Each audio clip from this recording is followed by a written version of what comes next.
Nucleofractis Manifesto. This is an overview of all the different techniques we use here at Mizzou. And it's going to follow my own progression as we go through the Mizzou residency program. So we're going to start out with divide and conquer here. So this was recorded in my first year of residency, and I think it's a fairly typical case of the way we do things. See, sculpting a trench, widening the groove. Once I feel like I'm deep enough, we get our first split into heminuclei and we rotate.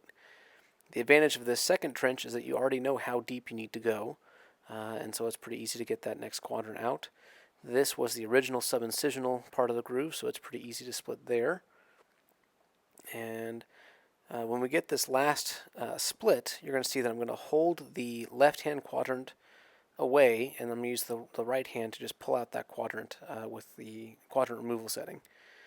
So pretty typical way. It's actually very efficient and very safe and very beginner-friendly. So this is a great way to do cataract surgery. Is probably the way 99% of residents first learn cataract surgery, and it works really well. You can use it your whole career, and it would work just fine.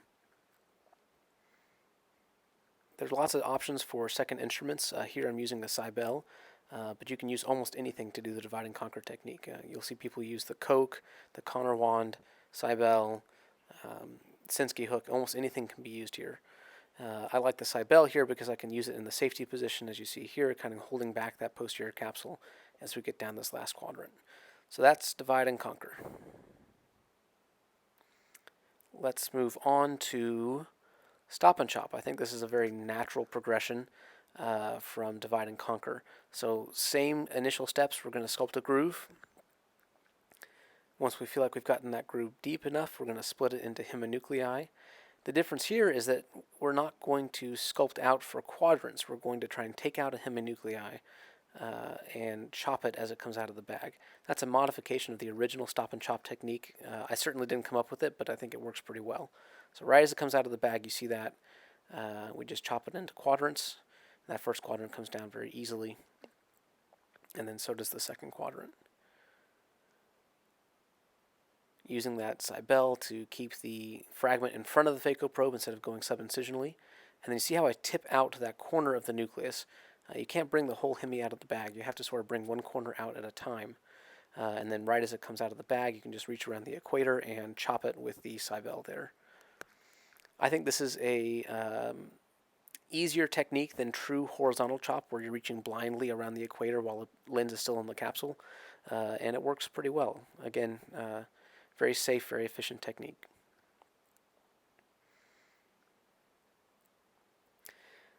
This is a variation of stop and chop. This is Dr. Davis's reverse crack or reverse chop technique.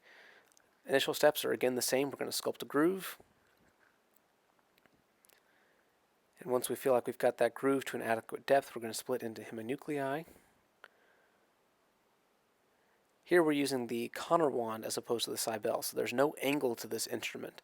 And that has some advantages that you'll see here in terms of being able to place the chopper underneath the lens in kind of a unique maneuver. So just getting to the final depth we want here. And we'll get our heminuclei. Now what we do for the reverse chop is we actually slide that Connor wand underneath that heminucleus. And once it's positioned under there, we can just bring it anteriorly and meet it up with the phacoprobe, and we get two quadrants out of it. Very slick technique. Dr. Davis is a master of it, and it's one that you should really try to learn while you're in your residency at Mizzou. So now we'll get this last heminucleus teed up, and we'll do just the same thing. So reach underneath it and bring it up to the phacoprobe, and you get your two quadrants.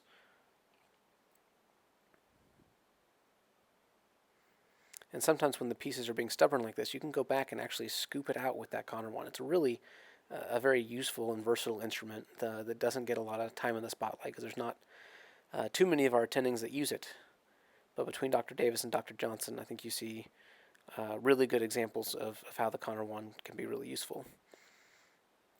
And just like the Cybele, it can be used in that safety position, holding the capsule back with the elbow of the chopper there.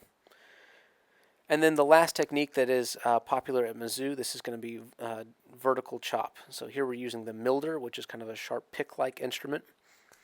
And unlike the other three techniques, there's no sculpting here. So I'm going to clear out some of this epinuclear material, bury the phacoprobe into the center of the lens, and then perform a vertical chop there and split our two heminuclei. The lens rotated really nicely for me, so I can bury again, come right down on top of the phacoprobe with the chopper, and I've got my quadrants. Hold back that left-hand quadrant, or try to, and we can try and bring out a quadrant here. The disadvantage of vertical chop is that you don't have that sculpted space or that sculpted trench between your quadrants, and so they are a little bit more tricky to get out of the bag, and you can kind of see that here. So this I think this is our third quadrant is going to come up, and the rest of the case proceeds just like any other quadrant removal technique. Another disadvantage of the vertical chop technique is that that's a very sharp instrument, and so you have to be very aware of your location with that chopper because you can damage the posterior capsule quite easily. So we'll get this third quadrant out of the bag. Again, using the chopper to kind of feed the pieces towards the phacoprobe, trying to keep them out of the subincisional space. And then with this last quadrant, you have to be very, very careful with this chopper. And so we're going to supinate our wrist to try and get the point of the chopper end away from the posterior capsule. And just be very careful with the fluidics. Go nice and slow here with this last quadrant. It's not the right time to rush. So hopefully this video provides a useful overview of the different techniques that we use here at Mizzou. I think it's worthwhile to learn as many of them as you can while you have the opportunity to work with these different attendings. And don't get too hung up thinking that one is better than another. It's really about what's most comfortable and appropriate in your hands.